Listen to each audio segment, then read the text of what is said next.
ஹரே கிருஷ்ணா.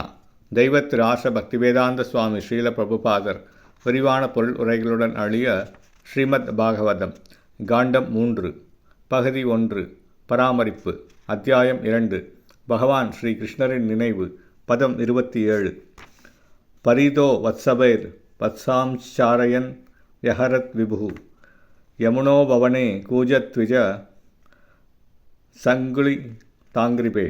மொழிபெயர்ப்பு: சர்வ வல்லமையுடைய பகவான் அவரது பிள்ளை பருவத்தில் இடைச்சிறுவர்களாலும் கன்றுகளாலும் சூழப்பட்டு இருந்தார்.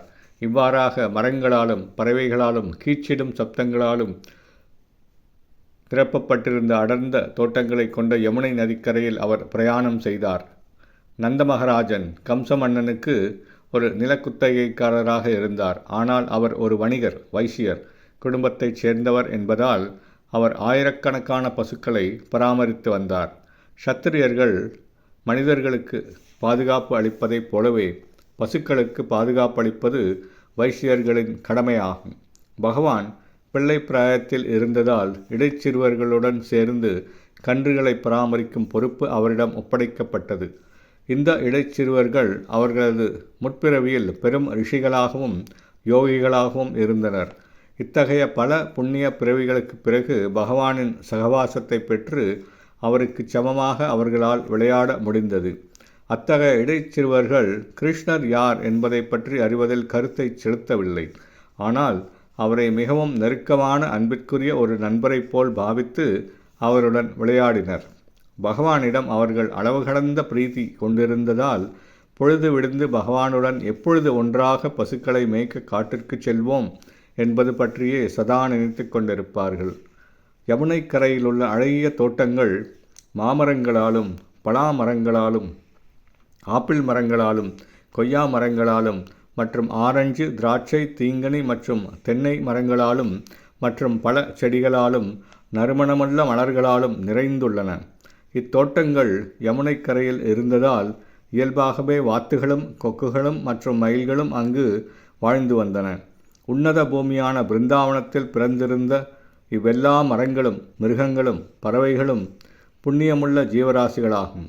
பகவானுக்கும் அவரது நித்திய சகாக்களான இடைச்சிறுவர்களுக்கும் ஆனந்தத்தை அளிப்பதற்காகவே அங்கு அவை பிறந்திருந்தன. சிறு பையனைப் போல் தமது சகாக்களுடன் விளையாடி கொண்டிருக்கும் பொழுது பகவான் அகாசுரன், பகாசுரன், பிரளம்பாசுரன் மற்றும் கர்தபாசுரன் முதலான பல அரக்கர்களை கொன்றார். பிருந்தாவனத்தில் ஒரு சிறுவனைப் போல் அவர் தோன்றியிருந்த போதிலும் உண்மையில் அவர் மறைந்துள்ள தீக்கொழுந்துகளை போன்றவராவார். ஒரு சிறிய தீப்பொறி எரிபொருளின் சேர்க்கையால் பெரும் தீயாக மாறுவதைப் போலவே நந்த மகாராஜனின் வீட்டில் இருந்த பகவான் தமது குழந்தை பருவத்திலிருந்தே பெரும் அசுரர்களையெல்லாம் கொன்று வந்தார். பகவானின் குழந்தை பருவத்து விளையாட்டு மைதானமாக விளங்கிய பிருந்தாவனம் இன்றும் உள்ளது. நம்முடைய குறையுடைய கண்களுக்கு பகவான் இப்பொழுது காட்சியளிப்பதில்லை என்றாலும் இந்த இடங்களுக்கு செல்பவர்கள் அதே உன்னத ஆனந்தத்தை அனுபவிக்கின்றனர். இந்த நிலம் பகவான் ஸ்ரீ கிருஷ்ணருக்கு எல்லா விதத்திலும் ஒத்ததென்று பகவான் ஸ்ரீ சைத்தன்யர் கூறியுள்ளார். எனவே இது பக்தர்களின் வழிபாட்டிற்குரிய நிலமாகும். கௌடிய வைஷ்ணவர் எனப்படும் பகவான் சைத்தன்யரின் ஆதரவாளர்களால் இந்த உபதேசம் உறுதியாக பின்பற்றப்பட்டு வருகிறது. இந்த பூமி எல்லா வகையிலும் பகவானுடன் ஒத்திருந்ததால் உத்தவர் மற்றும் விதுரர் போன்ற பக்தர்கள் பகவானுடன் நேரடியான தொடர்பு கொள்வதற்காக 5000 ஆண்டுகளுக்கு முன் இந்த இடங்களுக்கு சென்று வந்தனர். பகவானின் ஆயிரக்கணக்கான பக்தர்கள் புண்ணியமுள்ள பிருந்தாவன பிரதேசங்களில் இன்றும் சஞ்சரித்து வருகின்றனர். இவ்வாறாக பரமபதம் அடைவதற்கு தங்களை அவர்கள் தயார் செய்து வருகின்றனர். ஹரே கிருஷ்ணா.